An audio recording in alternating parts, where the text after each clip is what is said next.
성경 말씀 골로새서 1장 9절에서 12절을 한 절씩 교독하시겠습니다. 이로써 우리도 듣던 날부터 너희를 위하여 기도하기를 그치지 아니하고 구하노니 너희로 하여금 모든 신령한 지혜와 총명에 하나님의 뜻을 아는 것으로 채우게 하시고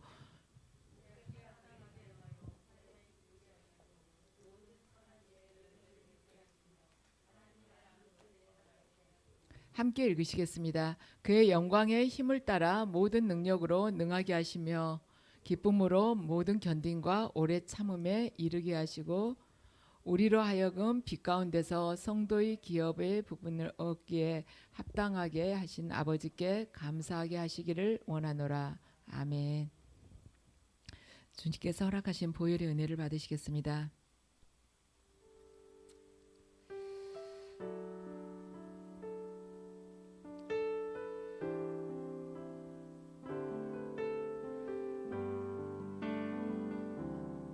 아버지, 창세전부터 저희를 위하여, 저희 구원을 위하여 아버지께서 예비하신 이 보혈의 은혜를 저희들 청합니다. 이 밤 주님께서 저희들 각자를 아버지 보혈로 덮어주시었고 저희가 죄악으로부터 온전히 자유케 될 수 있도록 저희 생각과 마음과 저희 육신 또한 주님의 보혈로 모두 씻어주시옵소서. 또한 저희 가족들, 저희 집안에 있는 어둠의 세력 또한 아버지 보혈로 씻어주시옵소서. 예수 그리스도의 보혈의 능력으로 선포하니 모든 이들이 생각과 마음을 잡고 있는 어둠의 세력들은 떠나갈지어다. 예수 그리스도의 보혈의 능력에 의지하여 선포하노니 가족들과 가정을 붙들고 있는 어둠의 세력들은 모두 떠나갈지어다. 예수 그리스도의 보혈의 능력으로 의지하여 선포하니 이 시간 이 성전 안에 있는 어둠의 세력들은 모두 진멸되고 또한 보혈의 능력으로 충만하게 될지어다.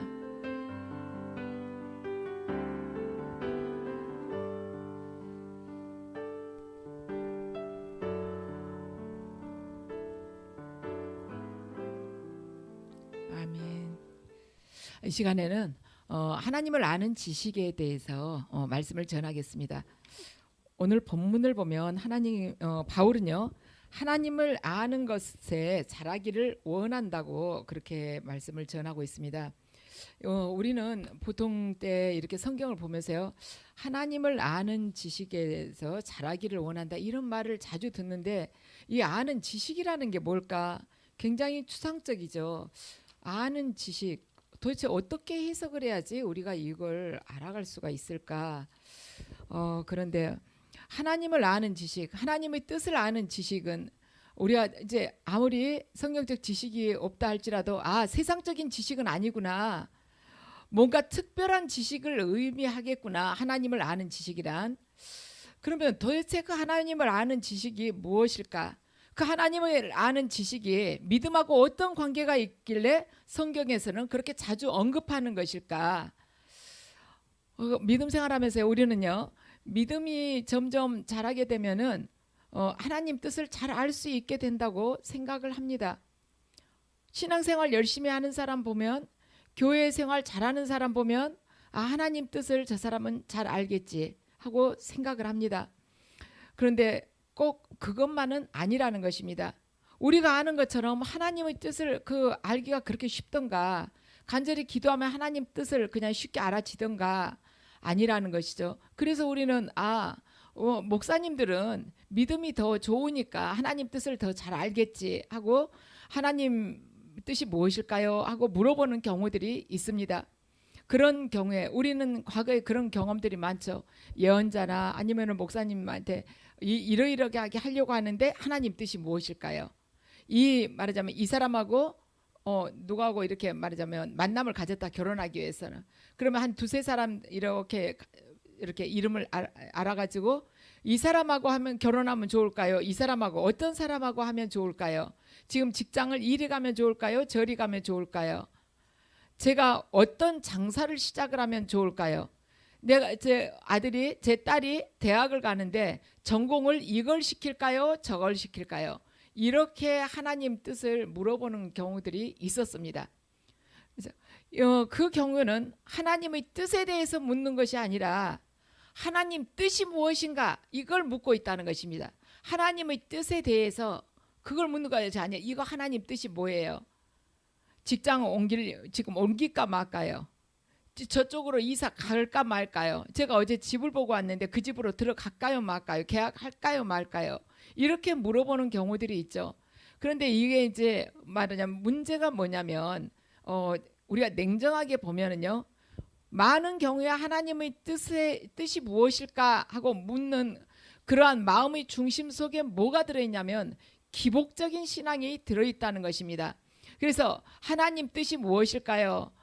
전공을 어떤 것을 해야지 좋을까요? 이렇게 묻는 그 마음 속에 뭐가 있냐면 어떤 것을 해야지 내가 잘 되겠습니까? 이걸 좀 맞춰서 해주세요. 그걸 묻고 있는 것이라는 것입니다. 그래서 그것은 점을 치는 것과 다름이 없다는 것입니다. 이제 우리가 그 부분에서는 좀 이제 벗어나야 되죠. 하나님이 그래서 우리가 진짜 크리스찬이라면 하나님께서 원하시는 길이, 이 길이 고난의 길이라 할지라도 그것을 하나님께서 이 길을 가면 정말 고난의 길인데 이 길을 하나님께서 정말로 원하실까요? 하고 물어보는 것이 진짜 크리스찬이 하나님의 뜻을 묻는 것이죠. 뜻에 관해서. 두 번째는 뭐냐면 우리가 하나님의 뜻을 묻는 그 안에요. 첫 번째는 기복적인 마음이 들어있다는 것이고 내가 어떻게 하면 잘 될까? 어떻게 하면 안전하게 형통한 삶을 살 수 있을까? 뭐 좀 선택해 주세요. 이것이 첫 번째이고 두 번째는 운명적이라는 것입니다.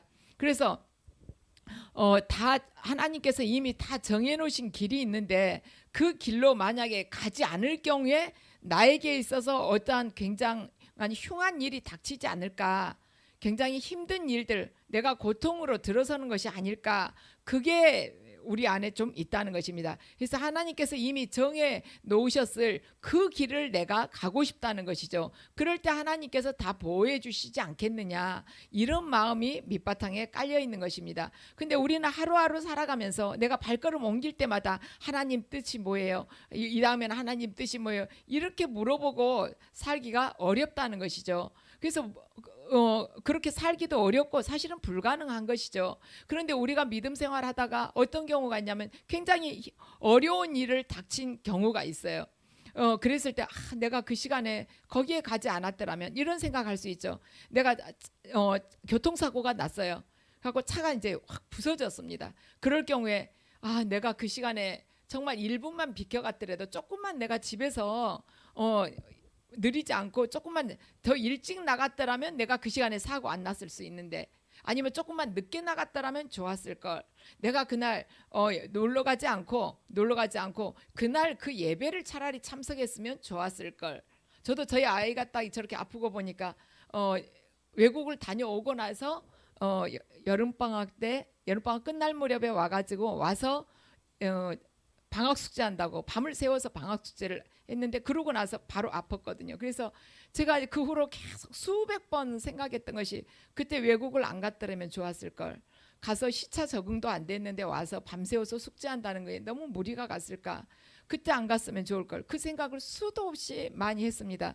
그러니까 우리가 살아가면서 어떤 힘든 일이 생겼을 때 내가 그 시간에 그거 안 했더라면 좋았을 걸. 그거 안 했더라면 하나님께서 이러이러한 길을 갈 것을 내가 미리 알았더라면 그 힘든 일을 내가 피할 수가 있을 걸. 이런 생각을 가지고 은연중에 하나님의 뜻을 찾으려는 경향이 있다는 것입니다. 그런데 성경에서 무슨 일을 하든지 항상 우리가 기도하라, 아니면은 우리들 또 교회 안에서도 그런 이야기 하죠. 항상 기도하고 무슨 일이든지 결정하라, 이렇게 이야기들을 쉽게 하는데 이건 무슨 말이냐면 무슨 일을 하든지 기도하고 시작하라. 이러한 일은 그 복받을 길로 기도해가지고 잘 복받을 길 찾아가라, 이것이 아니고 하나님께서 이렇게 정해놓은 길이 있으니까 그 길 잘 이렇게 어떻게든 알아가지고 하나님이 보여주시지 않는 아직 감추어진 비밀이지만 그 비밀을 하나님께 어떻게든 알아내가지고 가라. 이것이 아니라 내가 지금 하려고 하는 이런 결정에 나의 사적인 욕심이 있는 것은 아닌지, 아니면 하나님께서 기뻐하시지 않는 그러한 부분이 있는 것은 아닌지 기도를 해보라는 것입니다. 내가 지금 가는 이 길이 형통할 길인가, 부자로 살 길인가, 자칫하면 투자해갖고 망할 길인가, 기도하라는 그것이 아니라 내가 지금 개인적인 욕심으로 이걸 시작하는 것인지, 하나님께서 기뻐하시지 않는 길을 내가 이 탐욕에 눈이 어두워가지고 분별을 못하고 가는 것인지, 이걸 기도하면서 하라는 것입니다. 그래서 우리가 보통 이야기할 때 하나님의 뜻 그러면은 하나님의 뜻에는 감추어진 뜻이 있고요, 이미 드러난 뜻이 있습니다. 제가 말하자면 여기서 현재 목회를 하고 있는 것은 이미 드러난 하나님의 뜻이에요. 저희 아이가 아픈 것도 이미 드러난 하나님의 뜻인 것입니다. 성경 특별 계시이지만 이미 드러난 하나님의 뜻입니다. 그런데 아직 감추어진 것이 있어요. 개인에 있어서도 미래에 발생할 일도, 우리 개인이 미래에 닥칠 그러한 일들도 감추어진 것이라는 것이죠.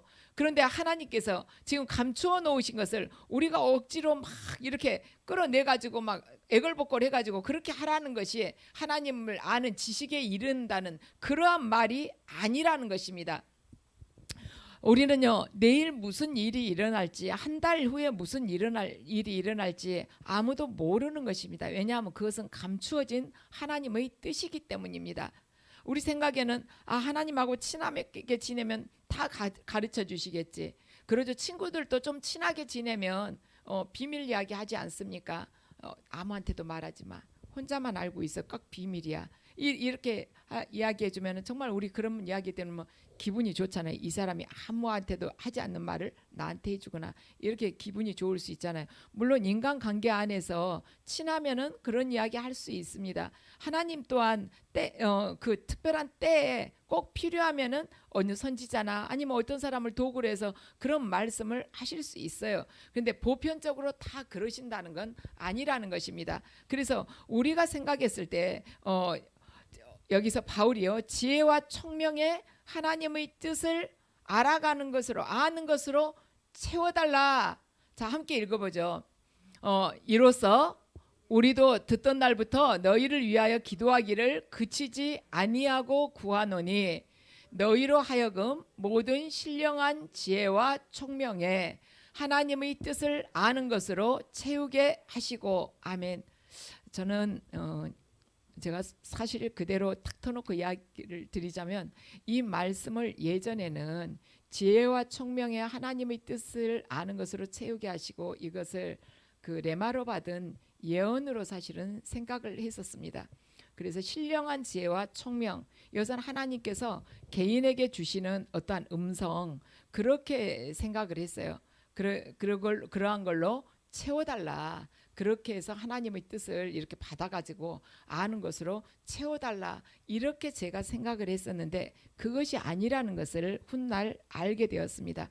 이것은 이 하나님의 뜻이란 개인을 향한 하나님의 계획이나 어떠한 하나님의 미래를 향해서 어떠한 걸 확 덮어놓은 것을, 그걸 우리가 알아내려는 이것이 아니에요. 사도 바울이 지금 이 이야기를 하는 것은 각 개인들이 예언을 잘 받아가지고, 아니면 하나님께서 앞으로 어떻게 할 것인가, 지금 러시아에서는 전쟁을 가지고 핵무기를 쓰겠다고 은근하게 이렇게 압력을 가하고 있는데, 저 러시아를 하나님께서 어떻게 하실 것인가, 지금 식량난으로 인해서 어려운 나라들, 말하자면 개발대상국들 이렇게 힘들어가지고 있는데 하나님이 그걸 어떻게 하실까, 이걸 알아내라는 것이 아니라 하나님, 모든 사람들을 향한 하나님의 계획과 마음을 우리들이 알게끔 해달라는 것입니다. 그래서 이것은 성경 안에 있는 그 지식을 통해서 하나님의 그 마음을 우리가 알게끔 해달라는 것이에요. 그래서 하나님께서 덮어놓으신, 이미 감추어 놓은 그 비밀을 우리 한 사람 한 사람이 막 기도해가지고 뭘 보여주세요, 음성 들려주세요, 이렇게 알아내라는 말이 아니라는 것입니다. 우리는요, 어쩔 때 믿음이 강하다는 걸로 자칫하면 착각을 할 수가 있냐면, 어쩔 때 그 사람이 하나님하고 정말 친밀한가 보다, 깊은 관계인가 보다 하고 착각을 할 수가 있냐면, 뭐가 음성이 들렸다, 아니면 뭐가 보였다면 저 사람은 진짜 신령하고 하나님이 특별하게 이렇게 해주시나 보다. 그러면서 그 체험을 하기를 아주 갈망을 한다는 것이죠. 그런데 우리 믿음 생활하는 데 있어서요, 우리의 믿음이란 우리의 체험이 아니라 어디에 있어야 되냐면 그 체험을 주신 분께 있어야 된다는 것입니다. 체험이, 우리 믿음 생활이 있어서 어떤 신령한 체험이 목적이 아니고요, 그 신령한 체험을 주신 그분에게 우리 영혼의 이 시선이 계속 놓여져야 된다는 것입니다. 그래서 우리 믿음의 이 시각을 확 바꿔야 돼요. 어떻게 하면 내가 뭘 뜨거운 걸 느껴볼 수가 있을까? 어떻게 하면 저 사람처럼 뭐 좀 더 총천연색 칼라로 뭐 좀 볼 수가 있을까? 이것에 저나 여러분이 집착을 해서는 안 되고, 그러한 체험을 주신 바로 예수 그리스도, 그분을 바라봐야 된다는 것입니다. 그러한 체험에 집중을 하게 되면은요, 우리의 믿음의 목적은 체험과 기적이 목적이 되는 것이에요. 그런데 기적은요, 그리스도교에만 있는 것이 아니라, 체험 또한 그리스도교에만 있는 것이 아니라 다른 이방 종교에도 기적이 많습니다. 그래서 그 기적을 우리가 바라게 된다면은 결국에 우리는요, 믿음이 성장하지 않고 타락하게 되는 것이에요. 그래서 그 기적 안에 계신 예수 그리스도, 그게 표징이라고 하지 않았습니까? 기적이란 말하자면 우리의 체험이란 징표라는 거예요. 사인. 우리 사인 어디 가서 이렇게 카드로 뭐 결제하거나 그럴 때 사인을 하잖아요. 그거 하나가 그 사람을 다 나타내는 거 아닙니까? 그래서 기적이나 표징이나 어떠한 체험은 예수 그리스도를 나타내는, 말하자면 도구로 쓰고 계시다는 것입니다. 성령 또한 마찬가지예요. 성령의 능력을 받아가지고 내가 능력받아야지. 능력받아서 뭐 하겠습니까? 물론 못 받는 거 봐야 훨씬 낫지만 왜 능력을 받으려고 하겠습니까? 능력을 받는 목표가 내 자신을 드러내기 위함이라면 그것은 이미 하나님의 뜻에서 벗어났다는 것입니다. 성령께서 하시는 일은 예수 그리스도를, 그분을, 영광을 드러내는 것이에요. 예수 그리스도가 어떤 분이신가를 드러내고 깨우쳐 주시는 분이 바로 성령님이시라는 것입니다. 그런데 우리는 오해하고 있는 것이, 성령을 받는다는 것은 내가 능력받아서 세상 속에서 한번 봐라 하고 내가 한번 사역을 해봐야지, 이렇게 생각하는데, 성령의 우리가 그 기능을 정확하게 알아야 된다는 것입니다. 우리는요, 어떤 누구를 안다 하면 그 사람에 대한 어떤 지식적인 거, 그걸 뜻하지 않는 말이구나. 우리 모두가 그 정도는 압니다. 여기서 우리 성경 오늘 본문에서 안다는 것은요, 지식적으로 어떤 정보를 많이 알아낸다, 이것이 아니고요, 관계적인 그러한 의미의 안다는 것을 지금 뜻하고 있는 것입니다. 우리는요, 지금 윤석열 대통령에 대해서 알죠. 이전에 검찰총장 했고, 그분이 이러이러한 성격이고, 뭐 남자지만 요리도 잘한다, 성격도 소탈하다, 뭐 이런 거 알고 있습니다. 그런 정도는 알고 있어요. 내 독신으로 있다가 나이 들어서 결혼했다, 이런 거 알아요. 그렇지만 그거 안다고 해서, 그걸 우리가 그런 정보를 안다고 해서 누구한테 가가지고 나 윤석열 대통령하고 아는 사이야, 이렇게 말을 하지는 않지 않습니까? 예수 그리스도를 안다는 것도 마찬가지라는 것입니다. 그분을 지식적으로 안다는 걸 가지고 하나님을 아는 지식이, 말하자면 지식으로 채워지게 된다, 그렇게 표현을 절대로 하지 않는다는 것입니다. 우리가 지금 믿음 생활하면서 그분을, 지금 사도 바울이 이야기하는 것처럼 신령한 지혜와 총명의 하나님의 뜻을 아는 것으로 채우게 하시고, 사도 바울이 이렇게 말을 했는데, 이것은 뭐냐면, 지금 이 골로새 성도들이요, 하나님을 지금 믿고 있잖아요. 믿고 있는데, 이것이 하나님을 그들이 알고 있는 그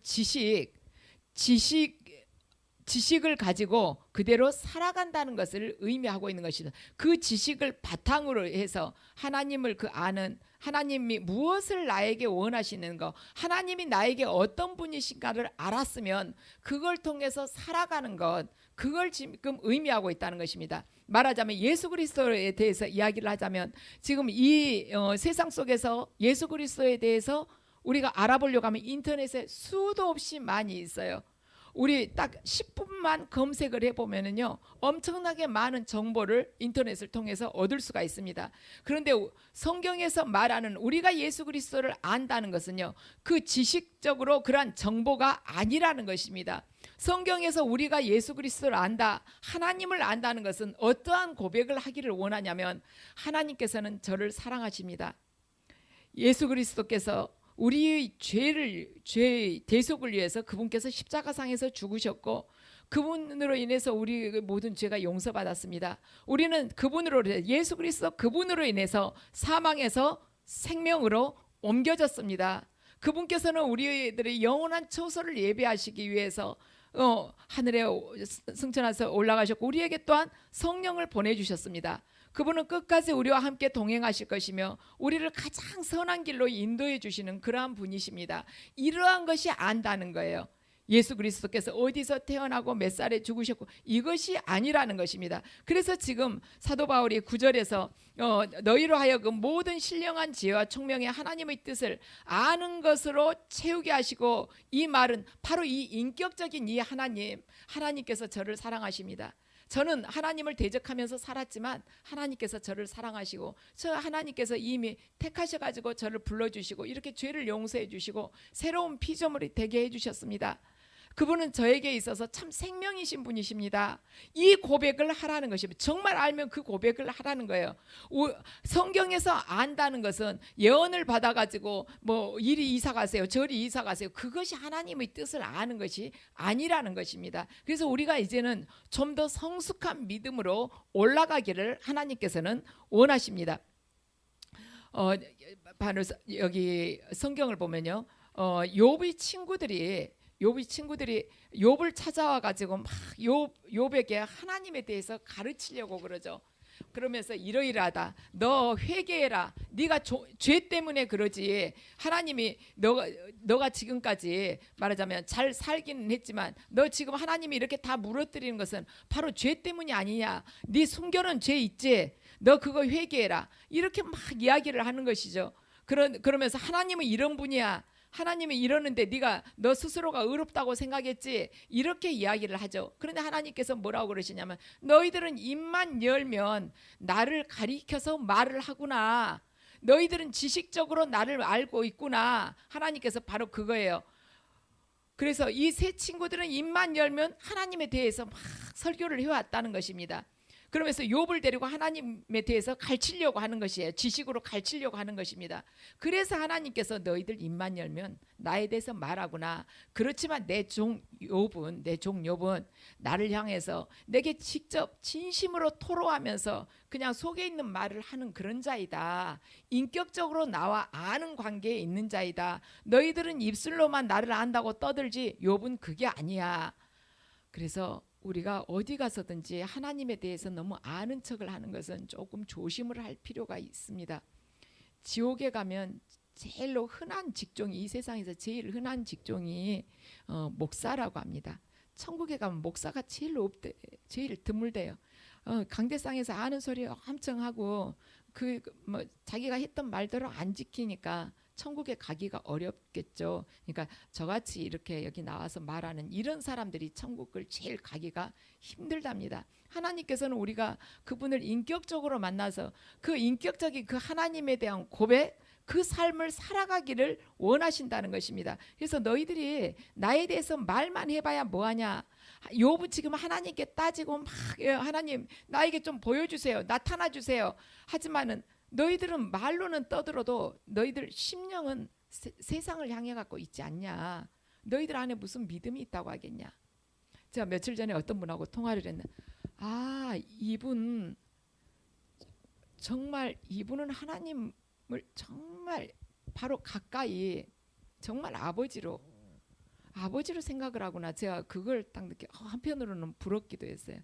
이제 그분이 이제 저희 아이 이렇게 중보기도를 해주신다고 저하고 좀 같이 기도를 하자고 그러셨어요. 근데 저는 그분한테 뭐 특별하게 해드린 것이 사실은 없다고 생각하는데, 그분은 이제 제가 그분께 뭔가 도움을 드렸다고, 도움을 그때 받았는데 빚을 많이 졌다고 생각을 하고 계시는 것입니다. 그래서 저도 꼭 이 빚을 갚아야 돼요 그러면서 하시는 이야기가, 그래서 저희 아이를 위해서 하나님께 같이 기도를 같이 하자. 그런데 이분이 하나님한테 그렇게 기도를 하셨다는 거, 그게 참 저한테는 약간 충격이었습니다. 하나님, 이제는 낫게 해주셔야죠. 제가 양 목사님한테 그 빚지고서 빚 갚으려고 얼마나 노력한지 아시죠? 그러면서 하나님은 양 목사님한테 빚진 거 하나도 없으세요? 그 빚진 거 조금이라도 없으세요? 있다면 빚 갚고 싶으시죠? 그럼 이제는 빚을 갚아 주셔야죠. 이렇게 이야기를 하셨다는데 제가 그 이야기를 딱 듣는 순간 어떻게 이렇게 하나님한테 함부로 경망스럽게 이런 생각이 드는 것이 아니라 이분은 평소에도 하나님이 진짜 가까운 그 무릎에 앉아서 그 가슴에다가 머리를 기대고 비빌 수 있는 그런 아버지로 평소에도 생각하고 사시구나. 그분이 그 믿음, 그런 기도를 쉽게 그렇게 할 수 있는 그 마음이 굉장히 부러웠어요. 저는 하나님 앞에서 간절한 마음이 있었어도 그런 기도를 사실은 못 해봤습니다.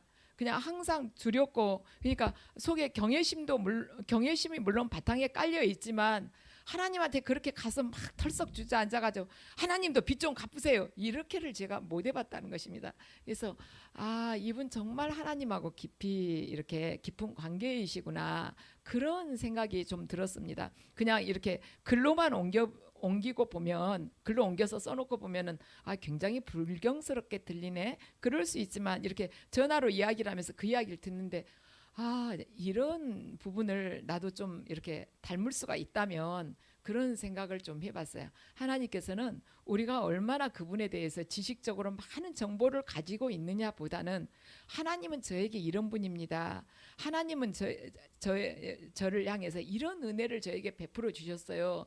그래서 지금 가는 길이 비록 고난으로 점철된 길이라 할지라도 정말 이것이 하나님께서 저에게 뜻하신 길이라면 제가 정말 기쁘게 걸어가고 싶어요. 왜냐하면 그분께서 죽을 수밖에 없는 저를 건져주셨거든요. 저 또한 그분이 원하시는 그 길을 기쁘게 걸어가면서 정말 아름다운 열매를 맺고 싶어요. 그러한 길을 원한다는 것이죠. 정말 하나님께서 계획하신 그 뜻, 하나님을 그 아는 지식, 그걸 따라가면서 선한 일에 열매 맺는 자가 되기를 원하신다는 것입니다. 그래서 하나님께서 우리가 어떻게 하면 신앙이 성숙해졌는지를 알 수가 있는가? 그러죠. 내 신앙이 도대체 나는 왜 항상 이 모양이야? 그런 생각 저나 여러분이나 간혹 하실 수가 있죠. 그것은 어쩔 때냐면 이전에는요, 하나님을 믿을 때 예수 그리스도를 믿고 나면은 구원받고 또 잘 산다더라. 그리고 어려운 일은 예수 그리스도께서 많이 이렇게 보호해 주신다더라. 그리고 병도 낫는다더라. 이러한 그리고 천국에 가면 좋지 않냐, 이런 확신 때문에 사실 믿게 됐어요. 그리고 교회 다니면서 천국에 대한 확신도 하게 됐습니다.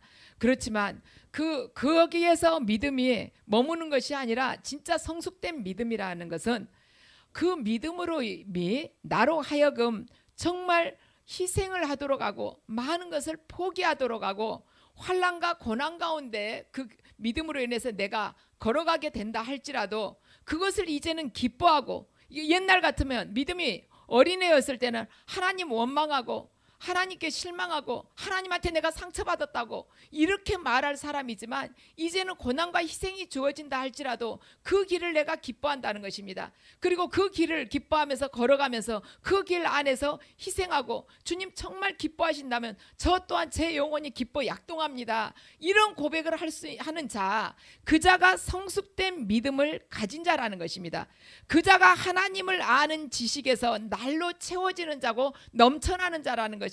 항상 우리 가족 누구는 어쩔까, 이 울타리 안에서 그냥 한숨 푹푹 쉬면서 그렇게 있는 것이 아니라, 처음에는 내 믿음이 그저 그냥 평범한 가운데서 행복 느끼고 손 대는 것마다 벌리는 일마다 형통하기만 하면은 하나님이 나하고 함께 하시구나, 이렇게 생각했었던 그 믿음이 이제는 아버지, 지금 제가 정말 어려운 캄캄한 그 영혼이 밤을 지나고 있지만, 고난을 지나고 이 시간을 지나고 있지만 아버지께서 저와 함께 하심을 제가 기뻐합니다. 감사합니다. 아버지, 저에게 있어서 이것이 정말 뼈를 깎는 아픔이지만 아버지께서 원하신다면, 아버지께서 정말 기뻐하신다면 저 또한 기쁜 마음으로 감당하겠습니다. 이것이 성숙된 믿음이라는 것입니다.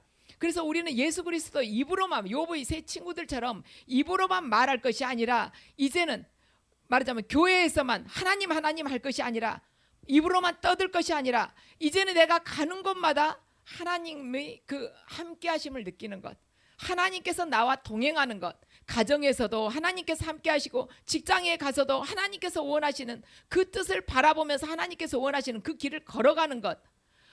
옛날에는 원수까지는 사랑 못한다고, 내가 원수는 차라리 잊어버리겠다고, 사랑하기는 너무 어렵다고, 사랑하기 어려우니까 원수지 제가 어떻게 사랑을 하겠습니까? 생각을 하지 않겠습니다. 이제 앞으로 미워하지는 않으려고 노력하겠습니다. 이랬던 내가 원수를 사랑하라는 그 말씀이 정말 그 안에 하나님의 사랑이 있고 내가 바로 하나님하고 원수진 자인데 나를 사랑하셨던 그 하나님이 내 아버지이고 내 안에 지금 생명으로 있는데 어찌 내가 용납을 받았는데 어찌 내가 저 사람보다 나을 게 뭐가 있다고 저를 미워하고 증오하겠냐 하면서 원수를 사랑하기 위해서 하나님의 은혜를 구하는 자로 바뀐다는 것입니다. 하나님, 저같이 소견머리 좁은 사람이 어떻게 원수를 사랑하겠습니까?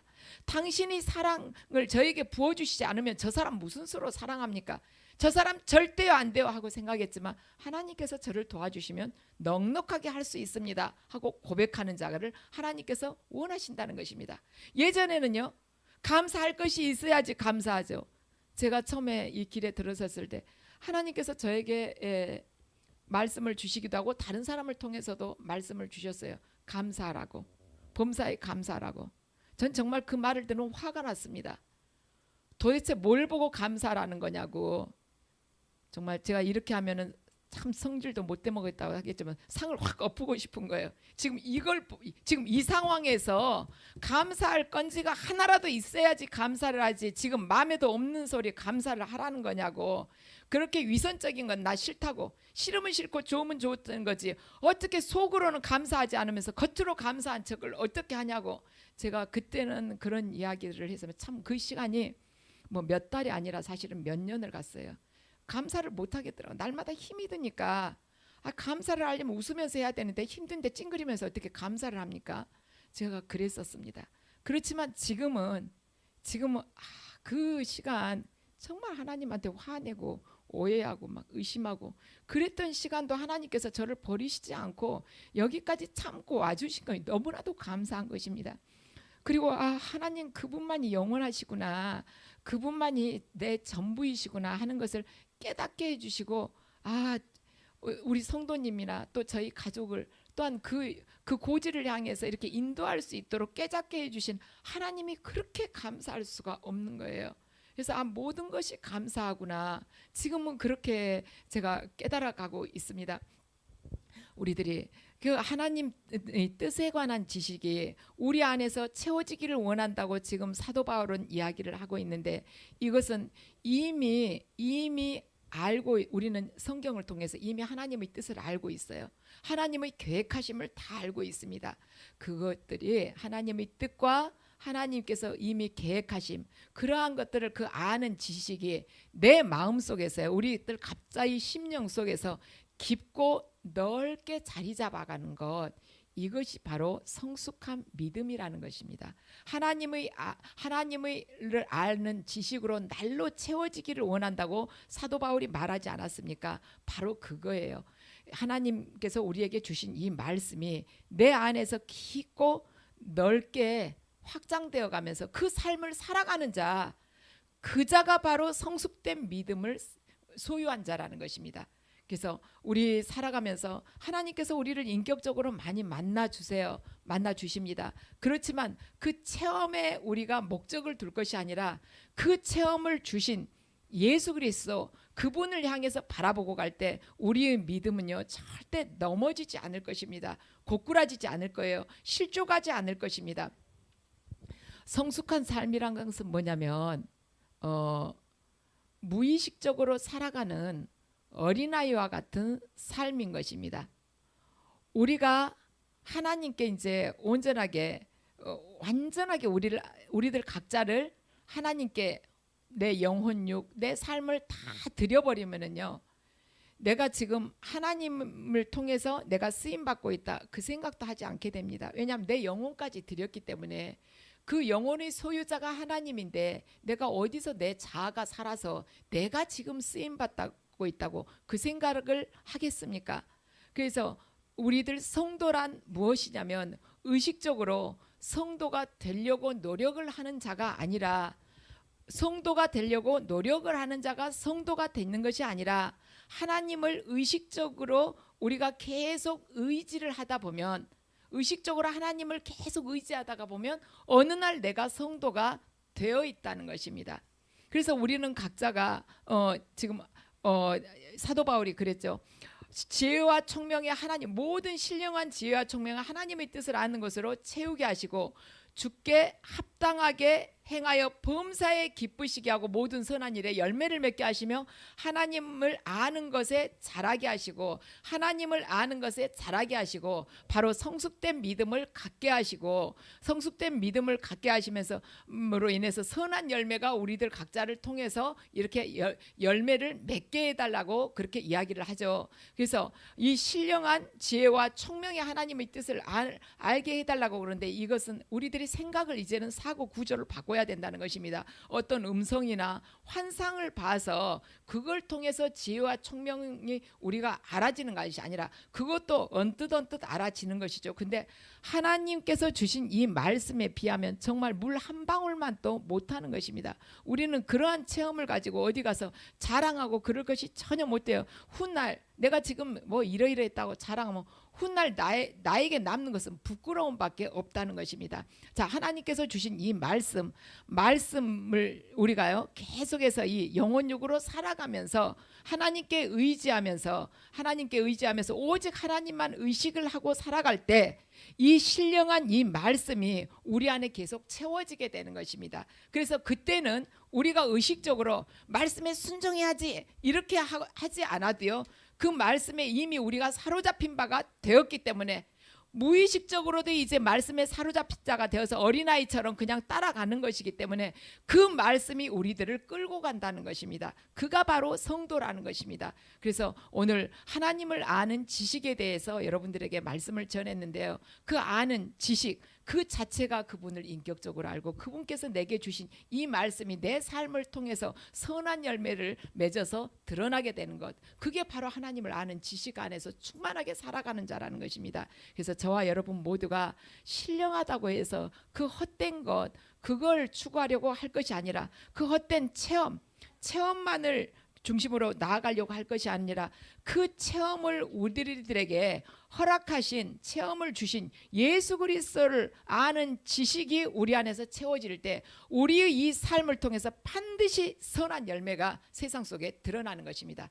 세상 사람들은 우리가 예수를 믿으라고 해서 오는 것이 아니에요. 제가 지난주에 충주 가서도 이야기를 했지만 세상 사람들은요 기독교인들 미워하잖아요. 지금 기독교인에 대해서 상당히 배타적이지 않습니까? 우리가 전하는 예수 그리스도 그분을 우리가 잘못 전해서 그들이 우리를 비난하는 것이 아니라, 예수 그리스도를 전하고 있는 우리들이 그 태도가 그들이 보기에 비난을 받을 만하니까 비난을 하고 있다는 것입니다. 그런데 우리가 신령한 지혜와 총명, 하나님께서 드러내서 우리에게 알려주신 이 특별 계시, 성령의 그 하나님의 이 말씀이 우리 안에서 계속 채워지면서 삶으로 그것이 승화되어서 세상 속에 증거가 된다면 반드시 그 선한 열매를 보고, 꽃이 피면 나비와 말하자면 꿀벌이 찾아오듯이 그 선한 열매를 보고 세상 사람들이 찾아오게 된다는 것입니다. 그리하여서 우리가 하나님을 영화롭게 하는 자, 하나님을 영광을 드러내는 자로 살아가게 된다는 것입니다. 저 여러분 모두가 하나님을 영화롭게 하고 하나님의 영광을 드러냄으로 인해서 우리를 창조하신 하나님의 목적이 이 세상에 아름답게 드러나시기를 주 예수 그리스도의 이름으로 축원합니다.